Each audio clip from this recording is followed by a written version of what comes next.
আল্লাহ রাব্বুল আলামিন বলেন, ওয়ামা আসাবাকুম মিন মুসিবাতিন ফাবিমা কাসাবাত আইদিকুম ওয়া ইয়াফু আন কাসীর।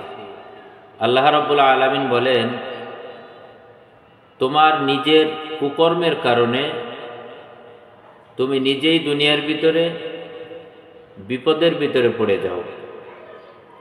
আজকে আপনি আমি যেই বিপদে পড়ি, রোগ শোকে পড়ি, এগুলোর কারণ হলো আপনার আমার অপরাধের কারণে আজকে আমাদের শরীরে ব্যাধি হয়, আমরা বিভিন্ন বিপদের ভিতরে পড়ে থাকি।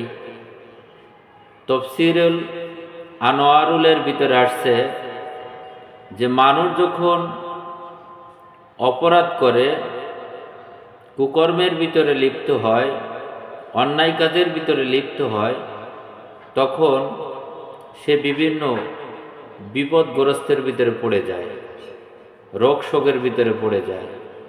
তাই আসুন আল্লাহ পাকের আদেশ এবং নিষেধগুলো আমরা মেনে চলি।